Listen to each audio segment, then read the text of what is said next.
This lesson is, in my opinion, probably the most conceptually challenging lesson that happens in all of calculus.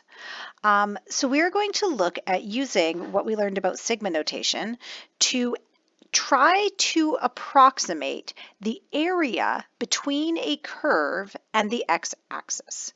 So let's take a look at how we might do that. So these sums, where we're trying to approximate area under a curve, we call Riemann sums, after a German mathematician from a previous century. So let's look at an example. I'm going to start with an example, and we are going to find the approximate area bounded by f of x equals x squared plus 3.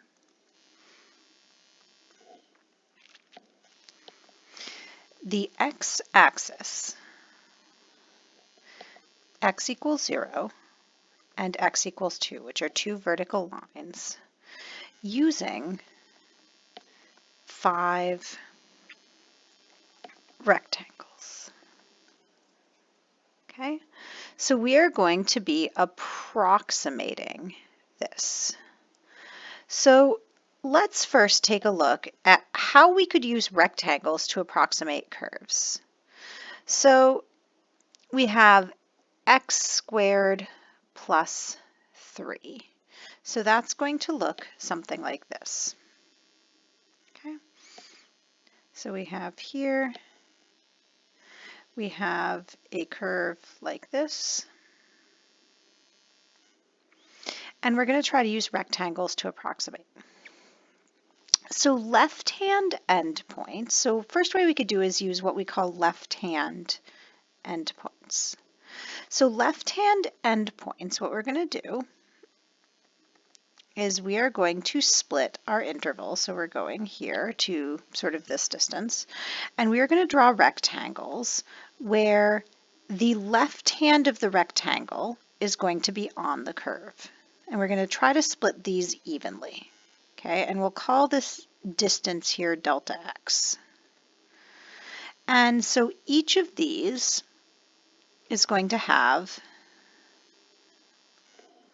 the left hand, so on the left side, that corner point is going to be on the curve. Okay, so delta x, delta x, delta x. We can also do, so another way we could set up these rectangles, okay, with the similar curve, and this can be done for any function, is we can use right-hand endpoints. So with this one, what we'll do is we will have our right hand, our endpoint on the right here, and the right hand edge of the rectangle is going to be on the curve. So you see the difference for A, we have left hand endpoints, so the left top vertex of the rectangle is on the curve. Here, the right top vertex of the rectangle is on the curve, and these also have distances of delta x. Okay, and these are right hand endpoints. The third way we could try to set this up would be, we'll call this C, would be to use what we call midpoint endpoints. So here, what we'd be doing is, let's make that a slightly straighter bottom. Okay, we have our function,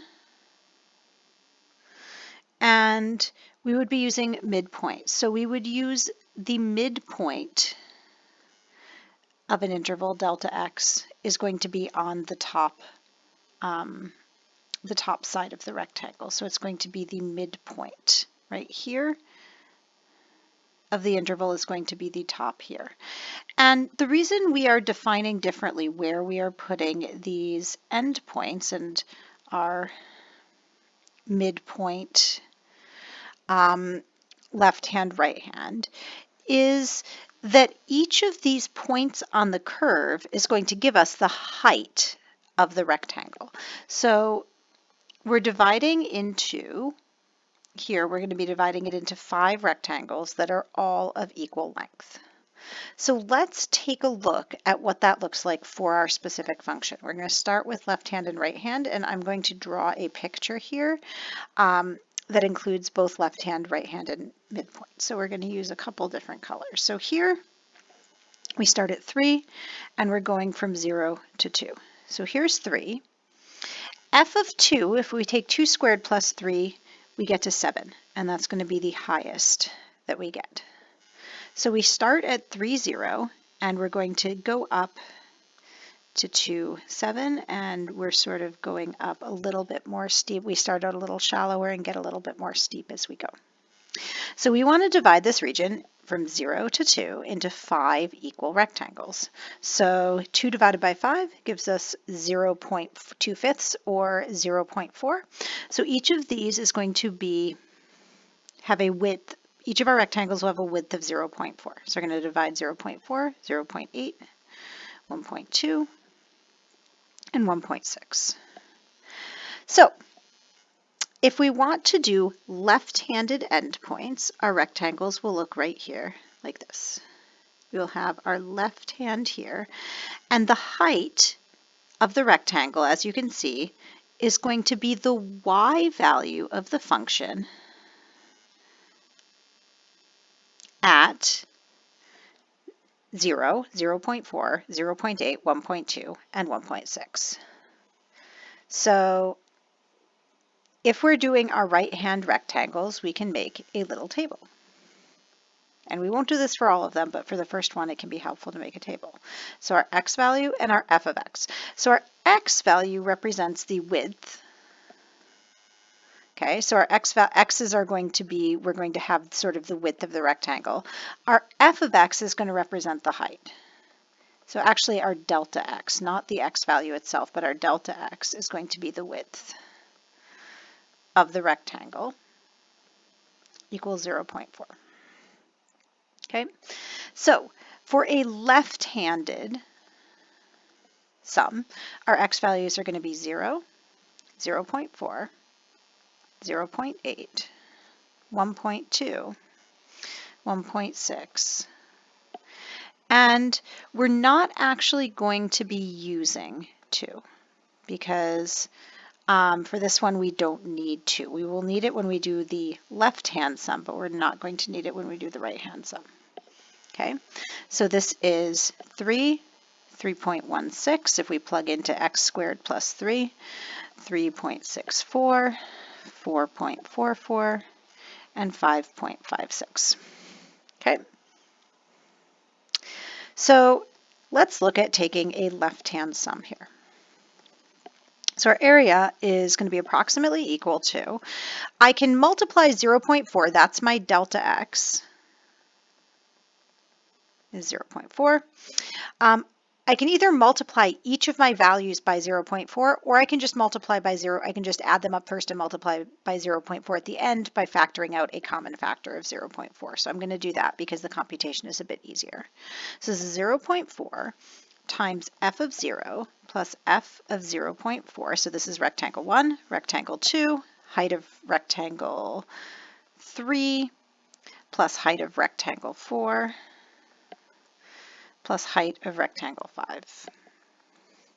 And we've already calculated those values. So it's approximately equal to 0.4 times 3 plus 3.16 plus 3.64 plus 4.44 plus 5.56. This is approximately equal to 7.92. Okay. Now if we look at this, we can see that because of the curvature, because of it, this is a concave up function, all of those points are, these left-hand points are below. It's also an increasing function. So all of these are below. So this particular estimate for this function is going to be, oops, go away keyboard.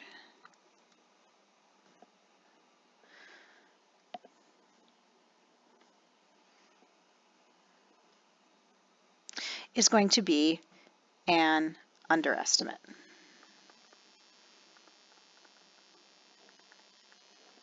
Okay, so let's look at how we would do a right-hand sum. So we're going to be doing the same thing. Our area is going to be equal to approximately equal to 0.4, except instead of using f of 0, f of 4, f of 0, f of 0, f of 0.4, f of 0.8, f of 1.2, and f of 1.6, we're going to be using the left-hand endpoints. So I'm going to change color here, and we'll just draw quickly into our little picture. We're going to be using these left-hand endpoints here. So our rectangles are going to look like the green rectangles here instead of the purple rectangle. So these are actually going to be a little bit higher. So we're not going to be using 0, and we are going to be using f of 2 this time. And f of 2 we know is 7, as we knew when we were drawing our graph. So it's 0.4 times f of 0, oh, sorry, not f of 0 this time, f of 0.4 plus f of 0.8 plus f of 1.2 plus f of 1.6 plus f of 2. And when we add that all up, we get 0.4 times 3.16 plus 3.64 plus 4.44 plus 5.56 plus 7. And you can see this is going to be quite different because we're taking out a 3 and adding a 7. So this is going to be 9.52. And this one, if you can see, all of our rectangles are sort of above the curve, so they're going to be a bit of an overestimate. And now the midpoint for this curve might be a little bit easier. So if we were to draw in our midpoint line, I'm going to do it really light just so it doesn't look super confusing. So our midpoint would be more like here. That's somewhere kind of in the middle. So we're using the point midway between. And so that looks like it might provide a slightly better estimate of the height for each of our rectangles here. So a height that is overestimate on one side, kind of at an underestimate on the other side. So if we're going to do a midpoint sum, we have that our area is approximately equal to 0.4 times f of 0.2, which is halfway between 0 and 0.4, plus f of 0.6, plus f of 1, plus f of 1.4, plus f of 1.8. And these are easy to calculate, just square it and add 3. So we get this is approximately equal to 0.4 times 3.04 plus 3.36 plus 4 plus 4.96 plus 6.24. And this is approximately equal to 8.64. Okay. So what is the exact value? Okay. Well, the exact value is equal to 8.67, or 26 thirds. Okay, how do I know that 26 thirds exactly, so it's approximately 8.67, but 26 thirds is the exact area? How do I know that? Well, this is where we use calculus. So I'm going to show you a computation that you are not ready to do yet. So we have the integral from 0 to 2 of x squared plus 3 dx. And this is going to be a representation of the exact area between the curve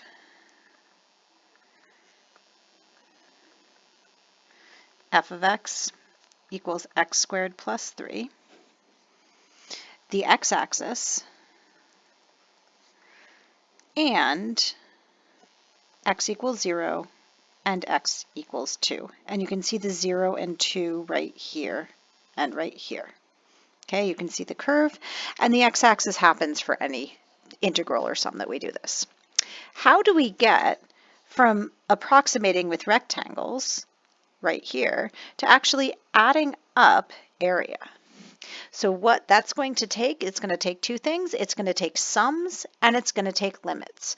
Because the way we get closer, if we want to make our calculation more accurate, we would have to use more rectangles. So if we want to make our calculation even more accurate, we're going to have to actually use an infinite number of rectangles. So we need an infinite number of rectangles.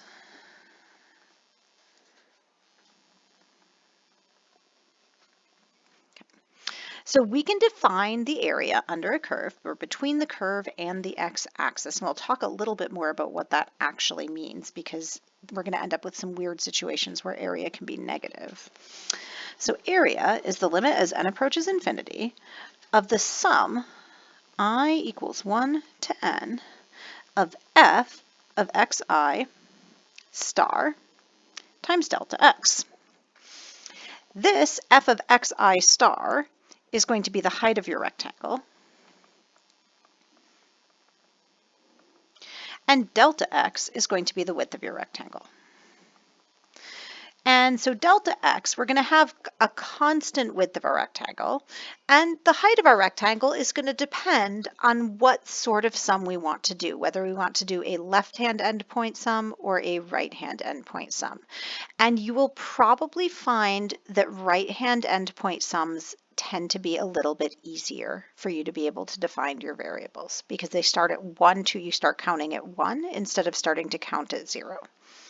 So let's take a look at how we can actually calculate exactly the area that we've just estimated. Okay, so find the area under f of x equals x squared plus 3 on the closed interval from 0 to 2, okay, where xi star are equal left endpoints. So we're going to use left endpoints, so that means we're starting at 0. So our xi stars need to start at 0. So the most challenging thing that we need to do, so let's just take a picture here. This is very conceptually challenging. So if this is kind of like, whoa, that's okay. That's perfectly normal feeling to have when you're confronted with Riemann sums for the first time. Okay, so we are summing from 0 to 2. We've got our graph here. What we're going to do is we are going to divide this interval from 0 to 2. Okay, we want to divide into n rectangles. Because what our goal, what our end game is, we're starting with sort of our end game. Our end game is that we're going to take the limit as n goes to infinity. So instead of 5 rectangles, instead of 10, instead of 50, we're going to be looking at an infinite number of rectangles that are infinitely thin. So it's like taking these tiny, tiny, tiny, tiny little slices and adding them all up to get an area. And if we can make them not just really, really thin, but infinitely thin, then we'll be able to get the exact area. So the first thing we're going to do is figure out what our delta x is. So delta x is the width of our n rectangles. So delta x is the interval length divided by n. So it's how long it is, and in this case our interval is 2. So for this, our delta x is 2 over n. Okay. Now how are we going to set up our xi stars? Okay, we're going to have n rectangles. So xi star. So we want our x1. So when we're trying to figure this out, we know we want x1 equals 0, x2 equal 2 over n, x3 equal 4 over n. Because we're adding 2 of our, if our interval length is 2 over n, each time we get to a next x, we want to be adding another 2 over n. x4 equals 6 over n. Okay, so 0, 2 over n, 4, 6. So I notice, and I'm trying to link by index, so I see 1 goes to 2, so we have 2, When it's x2, we have 2. We want 1 times 2 is 2, 2 times 4 is 3, 3 times 2 is 6, 4 times 2 will be 8. So we have x sub 5 equals 8 over n. So we're multiplying by 2, but we're not multiplying the number that's our index. So this is our index number. We're not, that was supposed to be a highlight. We're not multiplying our index times 2. We are multiplying the number before our index times 2. So instead of multiplying for 5, we're not multiplying by 5.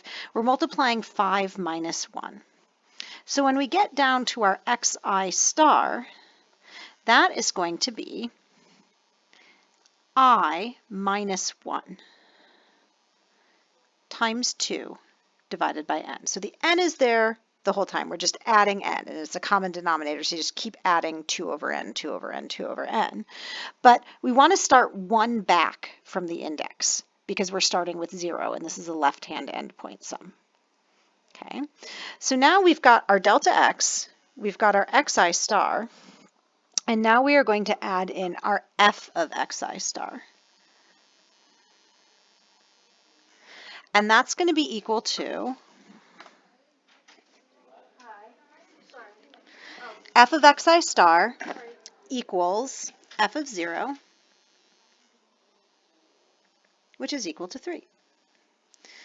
Okay, so that's f of x1 star, because our x1 is 0. F of x2 star is going to be f of 2 over n.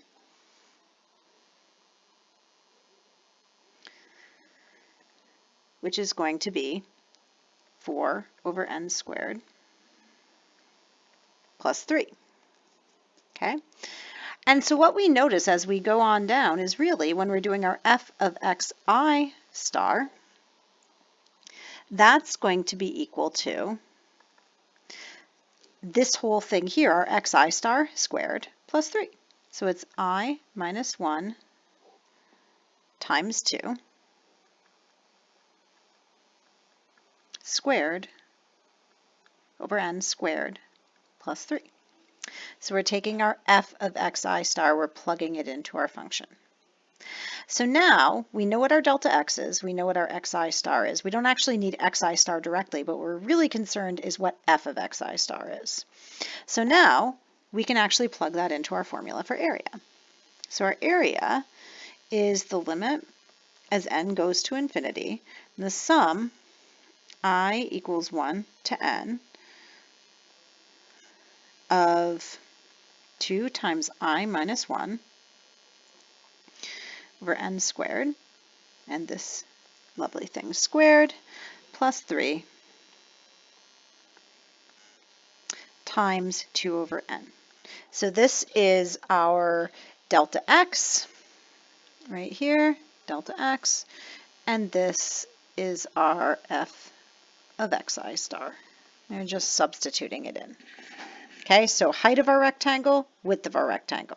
We're going to add up, this is where we add up all the n rectangles, and this is where we make the number of those rectangles go to infinity. So we're actually adding up infinite little tiny rectangles, which makes it more and more accurate, and as we approach infinity, it gets infinitely accurate, and so it is thus accurate.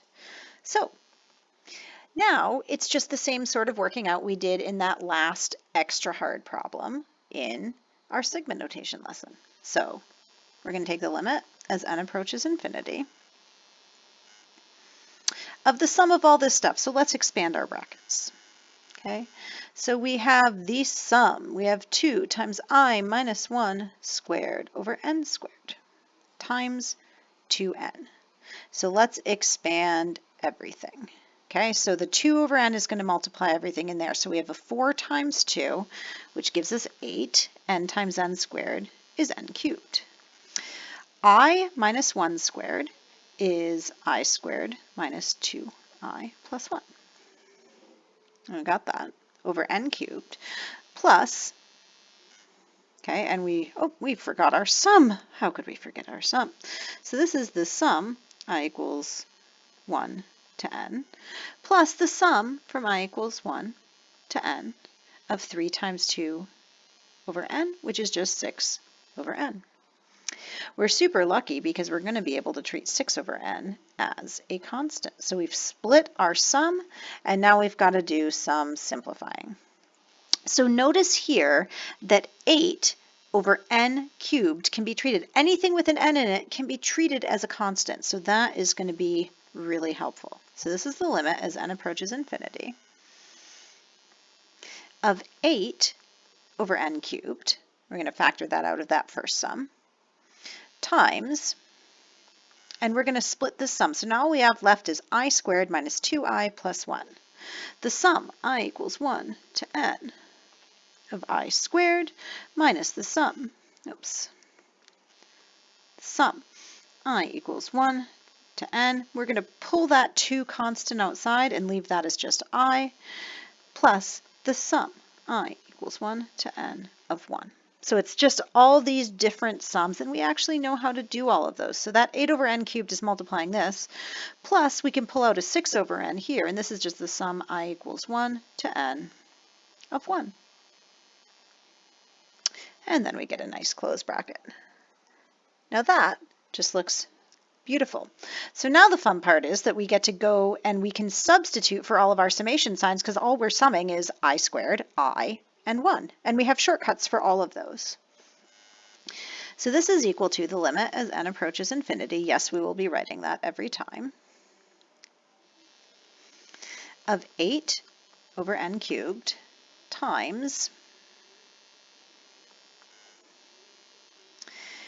I squared, we get n times n plus 1 times 2n plus 1 over 6 minus 2 times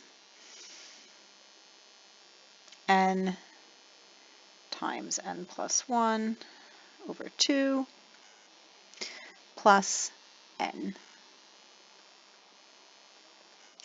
plus 6 over n times n, close bracket. Now we can do a little bit of canceling. I'm going to cancel in a different color just because sometimes it gets confusing. So we'll cancel those n's there. That's a plus. We got to be real careful of order of operations here, but I notice here I have 1, 2, I have an n, a common factor of n that I could factor out. So I can cancel that down here with my n cubed and rewrite it as n squared. Okay, so I am allowed to do that. And I can cancel my 2 here because that's just that one term. So let's rewrite what we get once we do all of that canceling. Okay, and I'm going to expand some brackets and let's go. So this is equal to the limit as n approaches infinity of 8 over n squared times, we're going to expand the brackets up here. So we have 2n squared plus 3n plus 1 over 6 minus, so this has become, we've canceled this, so this has become a, it's not just gone, it has become a 1. Here we have just an n plus 1. So we have minus n plus 1 plus 1, which gives us just a minus n. Okay, whoops, switch that color back. So this is a minus n, and then plus 6. So if I want to combine like terms here, first thing I want to do, let's actually get this all right here over the same factor. So I have here, this is minus n, so let's make this minus 6n over 6. Okay? And once I make this all over 6, I can actually cancel my 6's to make it over 3. So we'll cancel this 6, and we'll take here, and we'll cancel in a different color again. So we can take this 6, and we can cancel the 6 with the 8, make that a 4, make that a 3. So this is now the limit as n, and this is all just algebra. We're just algebra, algebra, algebra. This gives us the limit as n approaches infinity of 4 over n squared times 2 over 2n squared minus 3n plus 1 over 3, because we had 3n minus 6n. And we're going to do plus 6. Okay?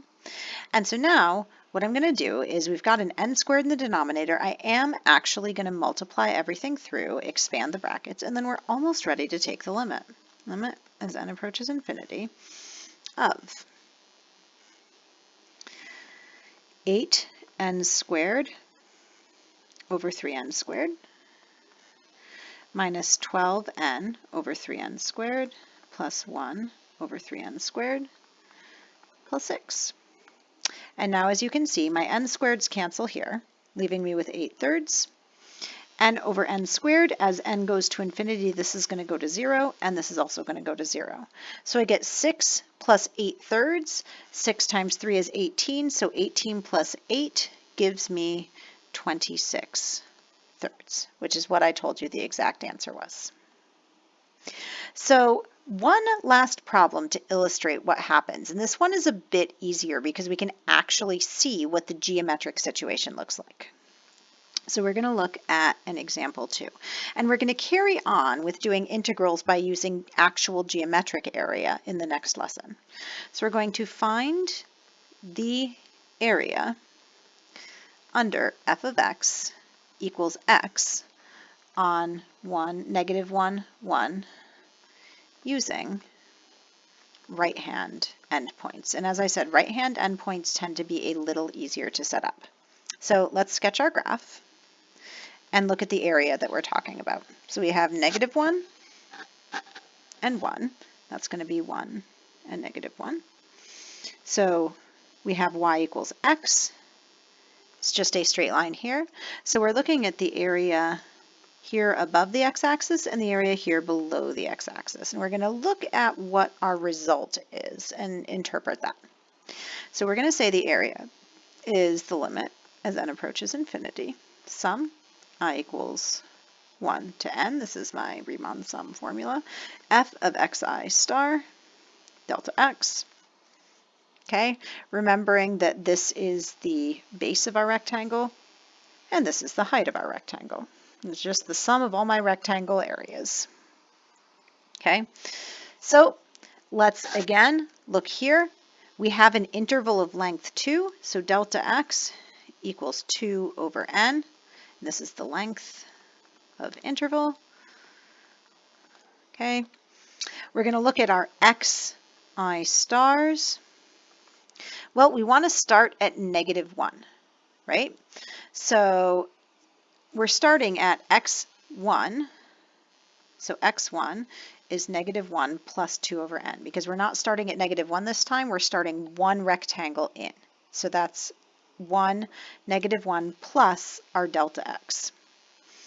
So x2, and remember this is delta x, is negative 1 plus another plus delta x plus another delta x. So that's negative 1 plus 4 over n.